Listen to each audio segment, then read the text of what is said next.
제자들이 전부 예수님을 배반하게 되고 베드로는 3번이나 예수님을 부인하게 될 것이라는 말씀을 하신 예수님께서 겟세마네 동산으로 기도하러 가시는 장면입니다. 겟세마네는 예루살렘의 동쪽 감람산 자락에 있습니다. 감람나무가 올리브 나무인데요. 올리브 나무가 많이 나는 곳이어서 감람산이라고 합니다. 그리고 이 올리브 기름을 짜는 곳이 바로 겟세마네입니다. 겟세마네가 기름을 짜는 곳 또는 기름틀 이런 뜻을 가지고 있습니다. 이곳에서 기도를 마치시면 예수님은 바로 붙잡히시고 모진 고초를 겪게 됩니다.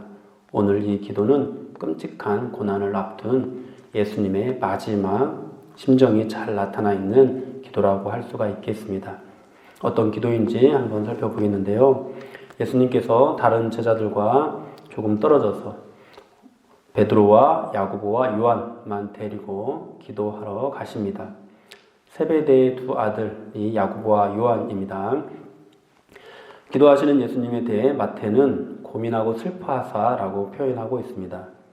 예수님께서도 직접 말씀하시기를 내 마음이 고민하여 죽게 되었으니 이렇게 말씀을 하고 있습니다. 보질고 힘든 일을 겪게 되는데 티 없는 그런 모습으로, 티 내지 않는 그런 모습으로 나간다면 얼마나 좋을까요? 티 없는 티는 있는 티 없는 티 다 내고 다니고 막 정말 내가 힘들다라는 그런 말들을 하고 다니는 그런 사람들을 보면 우리는 어떤 마음이 들죠? 힘든 일이 있어도 그것을 티내지 않고 묵묵히 감당하는 것들을 보면은 그것이 훨씬 더 어른스럽고 믿음직하게 보이는데, 그런데 지금 예수님은 초대교회 순교자들이 보였던 모습보다도 더 뭔가 용기가 없는 듯한 그런 모습을 보이고 있습니다.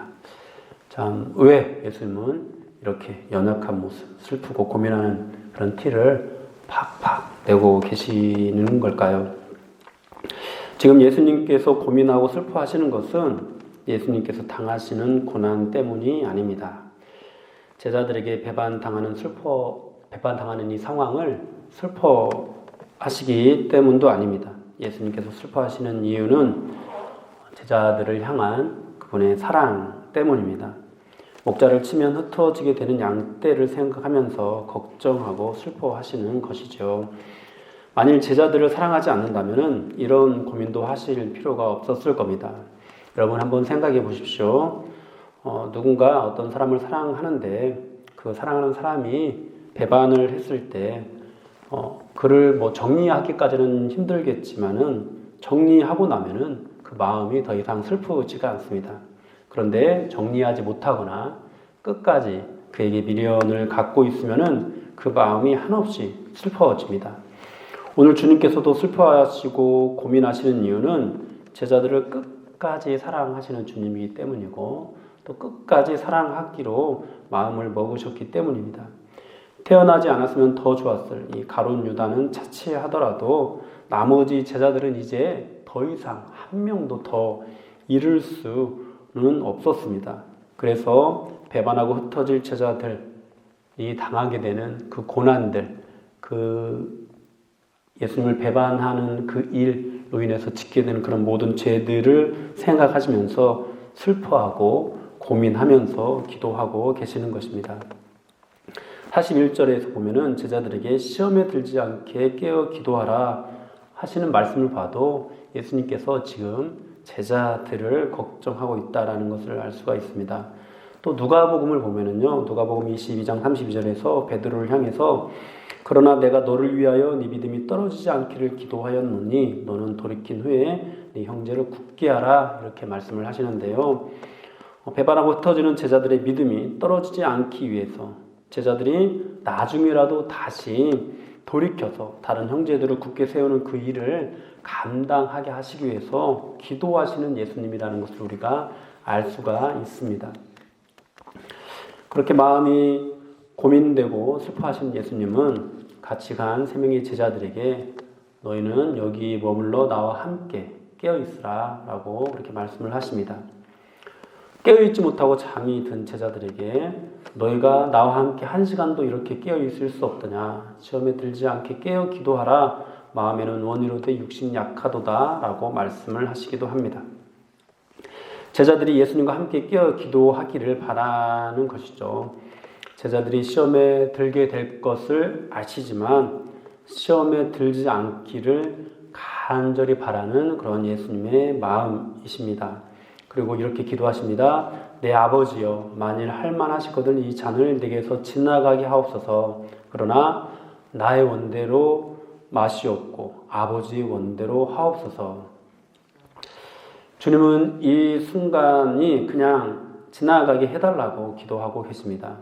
주님은 지금 겪고 있는 고민과 슬픔을 어떻게든 피하고 싶은 그런 심정이십니다. 그 슬픔은 제자들을 사랑하는 데서 나오는 슬픔이라고 말씀을 드렸습니다. 주님은 제자들이 시험에 빠지지 않도록 지켜주실 수도 있는 분이신데 십자가에 매달리지 않고 종교 지도자들과 로마를 굴복시킬 수도 있는 그런 분이신데 그러나 또 우리를 구원하시기 위해서 이 제자들을 살리시기 위해서 이 십자가의 길을 가셔야만 했습니다. 그래서 나의 원대로 마옵시고 아버지 원대로 하옵소서라고 기도를 하고 계십니다.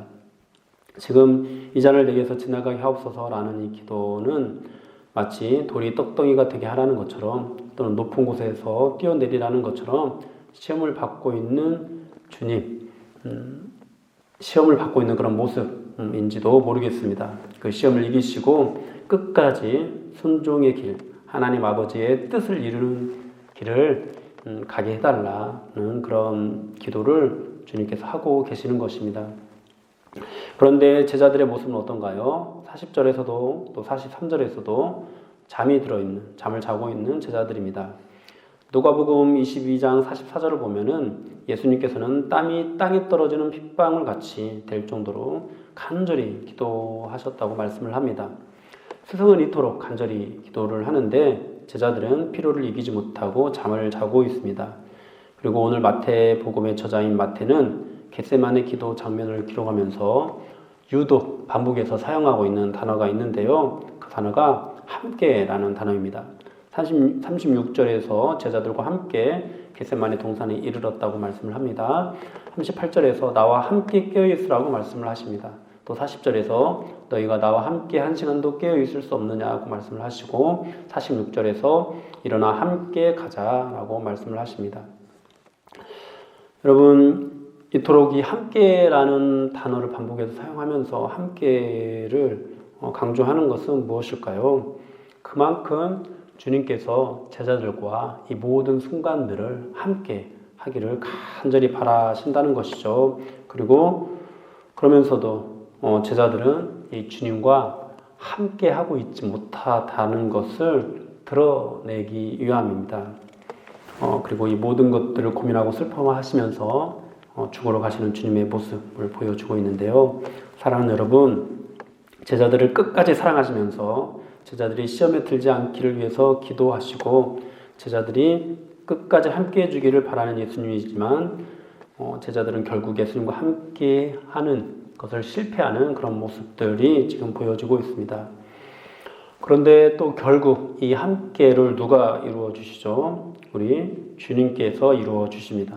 지금 걸어가시는 이 십자가의 길이 바로 함께함을, 영원히 함께함을 이루려 하는 길이었습니다. 사랑하는 여러분, 예수님이 이미 이 땅에 오실 때부터 임마누엘 하나님으로 이 땅에 오셨습니다.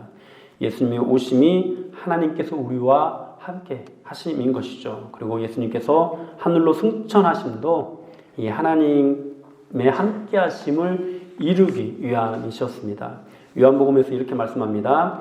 내가 떠나가는 것이 너에게 유익이라. 내가 떠나가지 아니하면 보혜사가 너에게로 오지 아니할 것이요 가면 내가 그를 너희에게로 보내리니.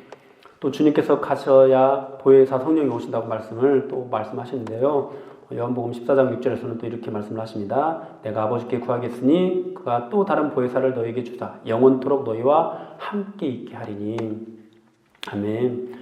보혜사 성령이 바로 우리와 영원토록 함께 하시려는 하나님의 은혜 선물인 것을 말씀하고 있습니다. 예수님은 하늘로 승천하시면서도 이렇게 말씀하십니다. 내가 세상 끝날까지 너희와 항상 함께 있으리라. 아멘. 고민하고 슬퍼하면서도 끝까지 우리를 구원하기 위한 십자가의 길을 가시는 예수님, 그리고 그 길을 제자들이 함께 해주기를 바라는 예수님, 그러나 예수님과 함께하기를 실패하는 제자들, 이 모든 말씀을 통해서 하나님께서 우리에게 주시고자 하는 뜻은 무엇일까요? 사랑하는 여러분, 주님은 우리를 위해 십자가의 길을 가셨습니다. 우리의 연약함을 고민하고 슬퍼하시면서도 우리와 영원히 함께해 주심을 이루시기 위해서 그 길을 가셨습니다. 그럼에도 불구하고 우리는 주님과 함께함을 실패하는 그런 모습들을 보이고 있습니다. 우리가 지금 주님과 함께하고 있다면 그것은 우리가 주님과 함께하는 것이 아니라 우리 안에 거하시는 성령이 우리와 함께 하시기 때문입니다. 주님께서 우리를 찾아오셔서 영원토록 함께함을 주셨기 때문에 지금 이 순간에도 우리가 이 자리에 나와서 주님께 나아갈 수 있는 것이죠. 그럼 그렇게 함께함을 이루어 주시는 주님께서 오늘 제자들에게 하시는 말씀이 바로 우리에게 주시는 말씀이신 줄로 믿습니다. 일어나 함께 가자. 사랑하는 여러분, 주님을 믿고 따르는 길이 얼마나 고단하신가요? 때로는 이기기 힘든 고난을 만나기도 하고 또 이해할 수 없는 상황 가운데 놓이기도 합니다. 그때마다 우리는 죽어도 주님을 버리지 않겠노라고 다짐해 보지만 어느새 우리도 모르게 주님이 아닌 것들을 더 의지하는 그런 때가 있습니다.